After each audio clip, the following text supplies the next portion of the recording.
So we'll go through this one really quick. It's shorter.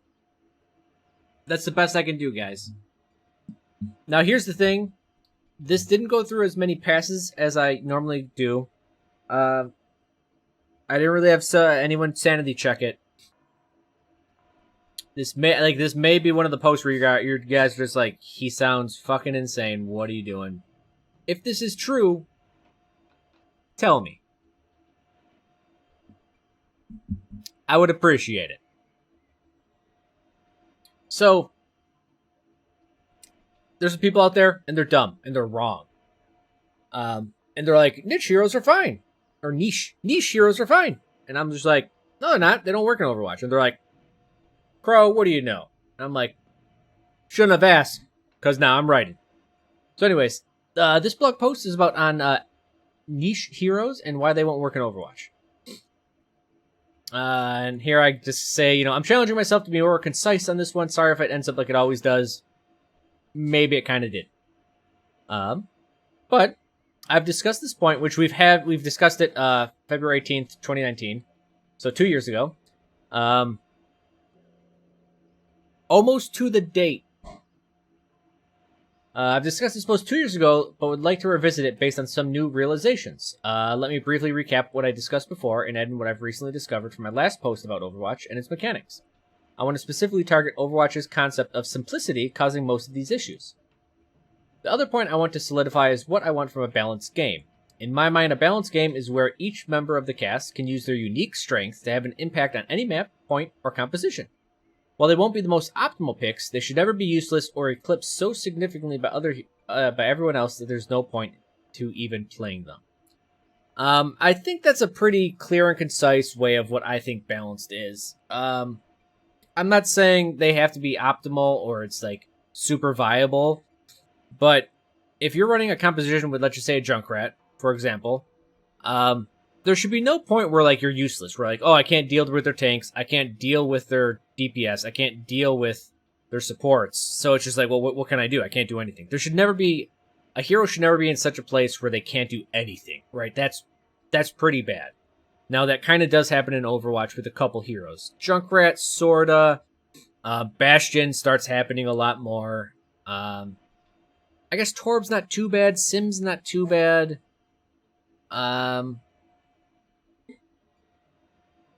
What's the one I'm forgetting? Sim, Torb, Junkrat, Bastion. I guess Reaper's getting a little buff, and as we just saw in today's games, he's still decent. But you get the idea. So, why niche heroes won't work well in Overwatch? May has some things where she brings some unique feel to it, but I understand that she does seem pretty bad when compared to the rest of the DPS cast. So, the first issue is that a niche hero can't be too strong in their niche. This is because if they have a 100% chance to win, it'll feel broken and reduce player interaction. Players will feel as if options are forcefully stripped away and they can't engage the hero in any meaningful way. Overall, we want to promote interactions and allow for counterplay. This is why most specialists in Overwatch don't have a 100% success rate in their niche, and can be dealt with in some way. We saw a lot of heroes in the beginning of Overwatch be really, they're really good at one thing, but they're really bad at a lot of other things. And this is where, Torb kind of sat. I believe Junkrat was originally like this. Sim was very much like this. Where these heroes were really, really good in one aspect, but you would just basically, what we're going to go through later, is you could just avoid them or deal with them after they were balanced to where now it's not nearly 100%. So this allows opportunity. This allows players who believe they are skilled enough to challenge them. So if you're good on McCree and you see a Junkrat in the flank or a Symmetra on the flank, you can kind of 1v1 them, even though they're supposed to be good within closed areas. It also allows for opportunities if an opening presents itself. If a hero is too dominant, the players will never look for such timings. Basically, if I always win on the flank, no one's going to challenge me on that flank, and opportunities won't arise because they won't be looking for them, right? They're like, I can't deal with that flank. That guy's too strong over there. I'm just going to bypass it. Conceptually, there is little reason to play a hero that wins 80% of the time in one aspect of the game, You can pick a hero and get good enough to win at 70% of all the time, all the time in all aspects. The ironic part with this concept is that if a hero is map dependent, so let's say everyone's super specialized and must be played because of how strong they are, we still run into the issue of only being able to play the strongest hero. So let's say Junkrat's super good at Anubis. He's good at it, but let's say he was even better, to the point where you had to pick Junkrat. Well, that's no different than having to pick Ashe or McCree because they're so good right now, or Echo in like today's meta's stance. Sure, we get slightly more hero diversity because it's based on maps, but it stems from the same issue of being forced to play a specific way. And that's really what we're trying to avoid, is being told what to do instead of doing it ourselves. The second issue is map design. In Overwatch, you normally have 3 ways to approach a point. One side is open, the other is closed, and the main route is a bit of a mix. You really see this on control maps. This means when you attack a point, you can usually pick a way that avoids a specific hero's strength by bypassing the problematic hero from decisions alone. So like, oh, this hero's good on the open flank. Let's take the closed. Oh, this hero's good on the closed flank. Let's take the open. Or let's just go down mid and pressure him, head on. Now that is good map design, but it's bad when a hero can just be completely ignored and dealt with through that alone. Combined with the first point, now a hero's strength can be avoided on top of them having lower odds to win everywhere else. So if you're 80% chance to win on the flank, well now, I'm just going to avoid the flank, and now you're going to have to fight somewhere where you're not good. The third issue is that niche heroes have stronger weaknesses and that are more obvious and easier to take advantage of. I know most heroes have strengths and weaknesses, but it's to the extreme with specialists, as to balance their extreme strength, they have extreme weakness. When you see a specialist, you instantly know how you should play, who you should pick, and what you can and cannot do. So as soon as someone picks, like, a Bastion, a Junkrat, a Torb, a Sim, you know exactly kind of what their strategy is, and they can't do much more than that strategy. And that's because Overwatch is meant to be simplistic. What that means is the hero has more strategies that are valuable against it or vulnerable against it. Which means that, like, oh, you now can pick 10 different heroes to deal with this one hero, while, like, if you went against an Echo, you're down to, like, 4 heroes that you have to pick. The simplicity that drives Overwatch design comes back to haunt us because the heroes are so simple, they're limited in what they can do. Players can easily create a scenario where a niche hero has far less usefulness and can be dealt with. This is where the core idea of swapping in Overwatch comes from. If a hero can't do something, of course you'd swap. Right? We know that's not the case, but sometimes, unless it's skill that's holding the player back, then it's in their best interest to play to get better.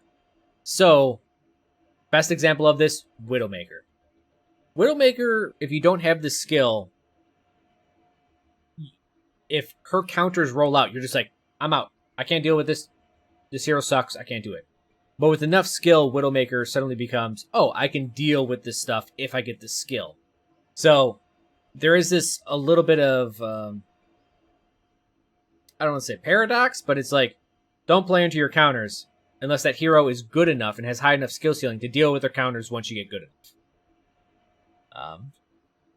Which is what I've been arguing since the start of Overwatch, by the way. When people are like talking about counters and picks, I'm just like, no, you got to play into your weak matchups. That's how you get better. The fourth issue is that Overwatch is based on asymmetrical game modes. And even so, while people be like, what about control? Outside of the first attack, control is attack versus defense. And even if that flip-flops, it's still attack versus defense. It's not symmetrical. Meaning that one team is offense and the other is defense. Which further means that one team can change their heroes to deal with the other composition. On most maps, offense can scout the enemy team, and if they have a niche hero, and see if they have a niche hero. If they do scout, they can change all of their composition, while the defense can't. Since a niche composition has such a specific use as heroes are simple, there's not much they can do to defend. So essentially, because you're so stuck with a niche strategy, or a pocket strat, a lot of people would call them, as soon as people see your pocket strat in Overwatch, you're like, oh, I know exactly what you have to do, so not much you can do about it, and it's offense versus defense, so if I'm offense, I'm like, oh, I'm just going to change my strategy to deal with theirs, and now they lose, not by skill or execution, because of choice, by picking. let me just combine all of the former points to see where niche heroes are at in Overwatch. They cannot be too strong, but they also can't be useful everywhere like generalists. They're stuck to their niche part of the map, which can be avoided and if scouted ahead of time because of their greater weakness, can be exploited by a larger hero pool. Lastly, even if you did get lucky and picked a good composition against theirs, the enemy team can easily swap heroes to avoid that problem. This is actually a lot of specialists. This is the boat for Sim, Torb, Junkrat, Bastion, sort of Mei. I would say Mei is kind of in that category as well. A lot of very specialized heroes are in this pool right now. And this is where I had my realization while writing my last post. When in other games do we see niche heroes play out? It's normally in MOBAs. And when do we normally see a niche pick? It's during the last pick when a team cannot change their composition. In Overwatch, this is never the case, as you can change heroes at any point in time. This means the primary example of where the community understands niche design is a completely different scenario. We cannot compare the concept of niche heroes between games that do or do not allow the changing of heroes. For niche heroes to work, you cannot allow the enemy team to pick a new way to play the game. This is where I believe bans won't help Overwatch as much as other games. Niche heroes excel when the team is unable to change their composition to deal with a very specific strength or because of a very specific weakness in their own composition. In Overwatch, niche heroes have such a vast array of weaknesses that no group of bans will ever be enough to remove all of their counters. As long as you can swap heroes, there will always be a way to deal with them. So when people are talking about bans and, it works in other games, why wouldn't it work in Overwatch? Well, because bans really don't do much when you can just swap your heroes. And that if you have a specialist, they're weak to so many things, you just pick another hero, and you can't really ban out like 10 heroes that run a Torb or ban 10 heroes to run a Bastion. At most, if picks and bans come out, it's going to be like 2 or 3 heroes, maybe. Which means you can still deal with specialists very easily. As for comparing it to MOBAs, again, pocket strats or specialized strategies usually come out when the enemy can't pick. Usually it's a last pick type scenario. And that really, it's a surprise, it shakes up the meta, it's all this type of stuff. That does not exist. That surprise and deception does not exist in Overwatch. I said this is where I'm at loss when it comes to balance. If a niche hero is too strong, we run into our first issue. Too weak and they're not played at all. Perfect balance would be that the niche hero is strong in an area, but force them to execute correctly. But even then, it couldn't be so consistent that opponents don't have a chance. Think long-range Widow here. So, if a hero is too strong in their niche, it just sucks to play against them in that area.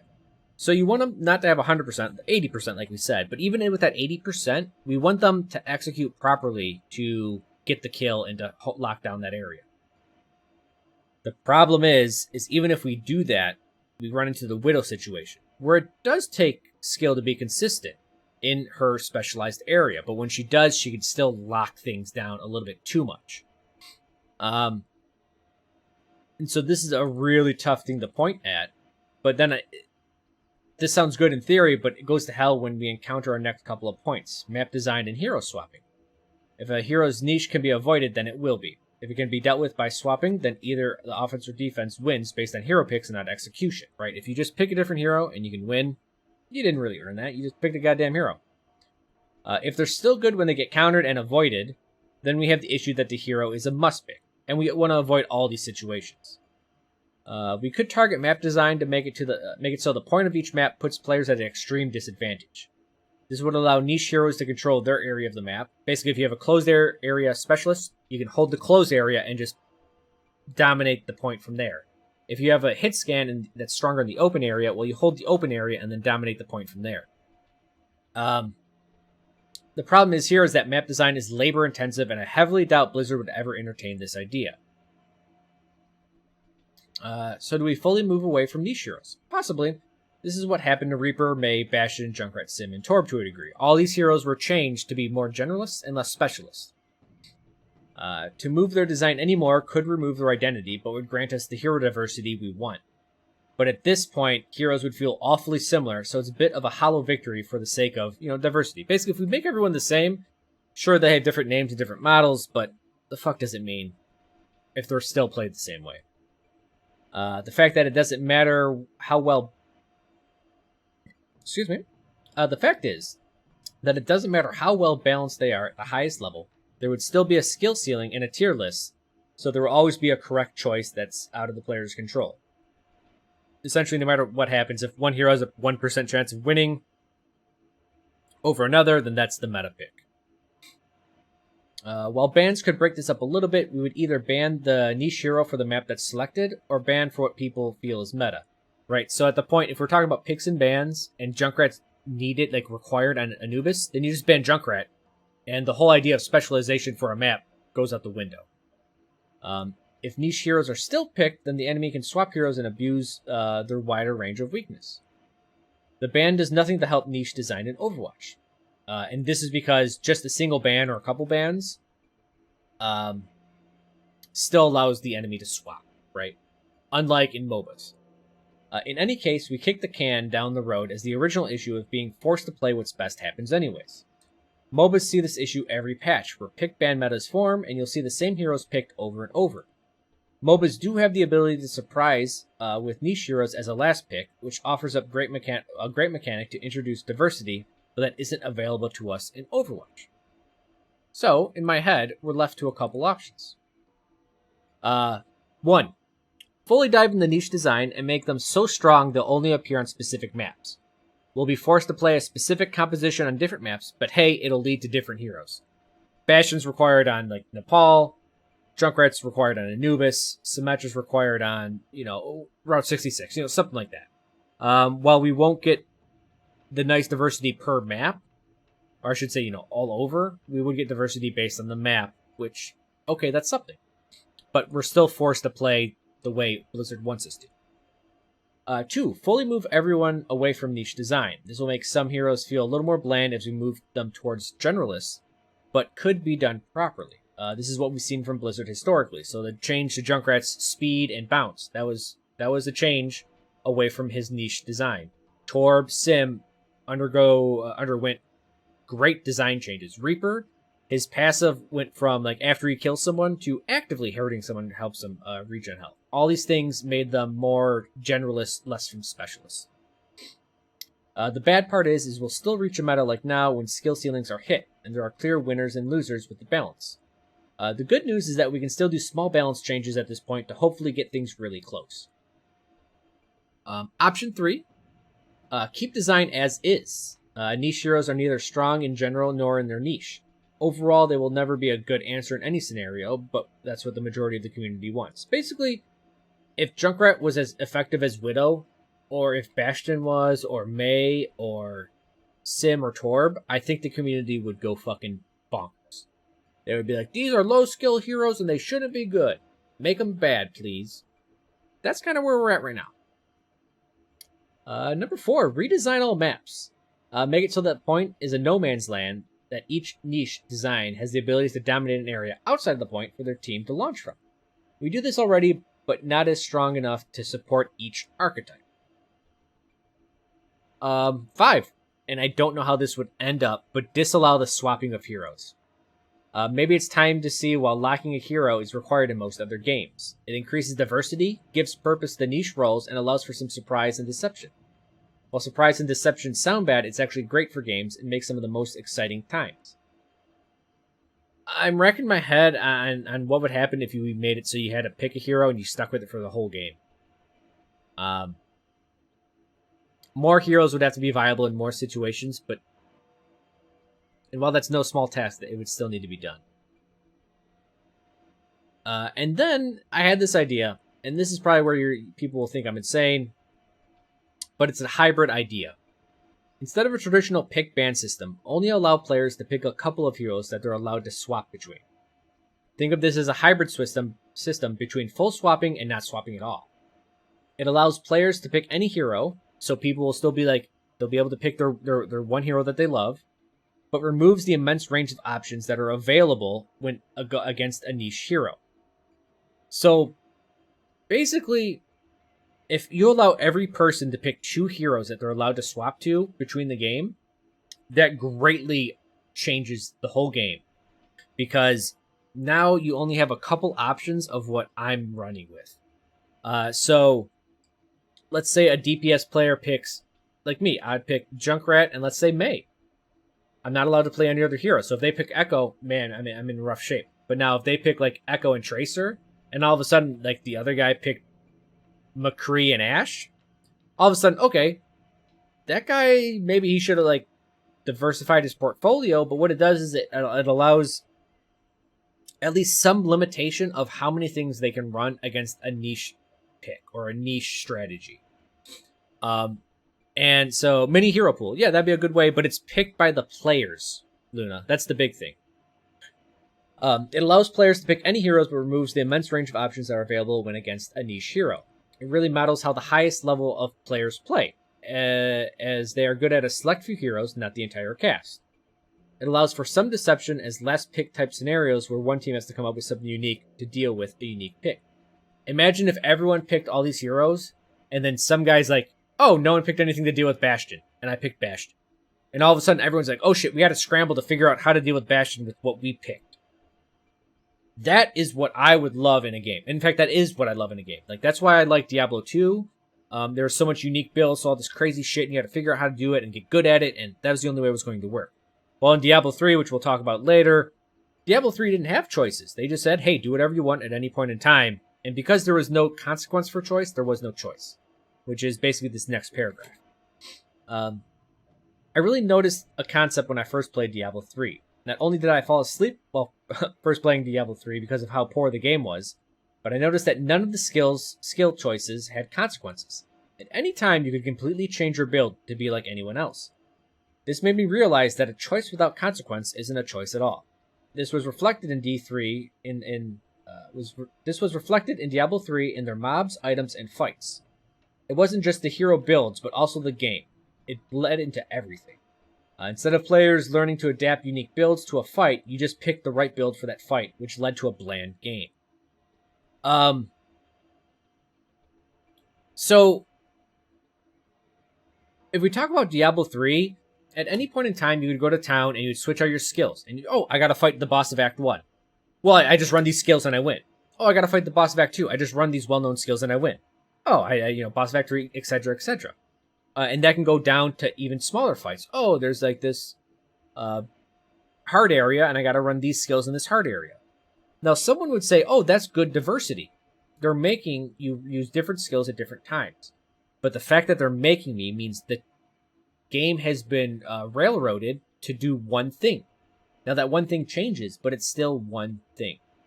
What I prefer and what I want out of all games is that I do a build. And then Act 1 boss comes around, I'm like, I whoop this guy's ass because that's what my build is good against. And then Act 2 boss comes around, and it's my greatest weakness. And I'm like, okay, I'm really going to have to step up my game and understand how to use this build and exploit it for its advantages and understand its weaknesses. So now I have to do this for every single fight. I have to figure out how my build works against everything. And now while you'll be like, well, Crow, you just railroaded yourself into one build. And I'd say, yes. But overall, everyone has their one build, which means there's thousands and hundreds of thousands of builds that they have to each figure out for each fight. This leads to great diversity overall. This is why I believe this whole choice without consequence isn't a choice at all, is actually critical. And when you base your prime game mechanic on it, I think you fuck yourself over in all aspects of the game. Because it wasn't just skill builds that were bland in Diablo 3. It was their items. It was just like plus basic shit. Their monsters were really basic. Everything was super basic in the game because all of their things were based around, oh, you can do any choice at any time, which means everything's bland. Everything's boring. And so I think about this in Overwatch, and I'll finish up here. Having the core of your design being non-committal removes the concept of niche design from your game. And I mean that overall. If the core design of your game is to not be specialized, then there is nothing niche or specialized or unique that you can do in your game. It's going to be a very straightforward and bland game. Hero swapping isn't about making a choice. It's about never needing to commit to one. Just like in Diablo 3, which is being changed in Diablo 4. By the way, everything I said about Diablo 3 that sucked, they're changing all of those things in Diablo 4. They actually specifically call it out. There needs to be a harsher consequence for decisions in Overwatch, specifically the hero you choose. And Guts McButts with a good point again. He says builds will also show the player's personality and playstyle. Correct. And when the developer doesn't allow me to do so, I think they're losing a lot of things for it. I wonder if they could make a character change penalty, like you lose X portion of HP for X seconds or something if you change your character more than X times in a given amount of time. I would like to see one. I said this before, but I don't want people to be able to swap heroes as soon as the point is contested. So there's no stall heroes, none of that stuff. You can't do that. Character change penalty is alt charge, right? But it's not that big. I want permanent picks, or I want something like you change your hero for 2 minutes, you're at negative 50% damage. Something like, don't do this. Figure out how to make your hero work against that composition, or don't pick this hero. I want people to get really good at their hero and understand all situations of the hero and become specialists. That's what I like. Pressure Step hero has abilities on cooldown. Something. I'm just thinking maybe the only way to have niche design and specialist is to introduce harsher punishments for essentially choice. It sounds really bad when you put it that way, but in reference to this, you guys kind of understand what I'm speaking about.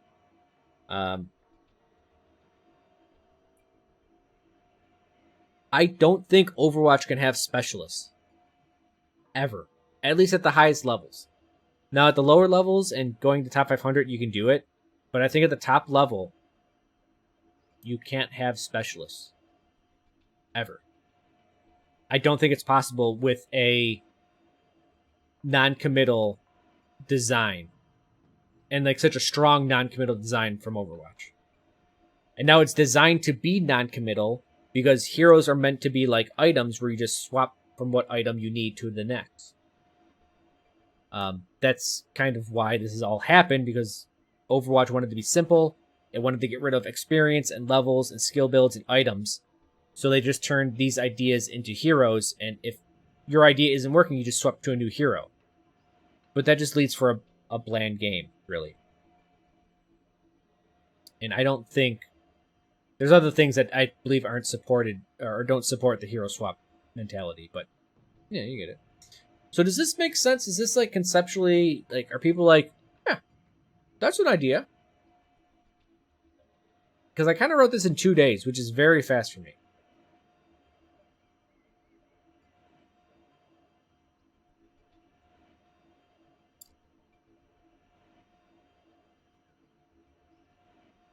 You like the 2-character limit? I was thinking about that.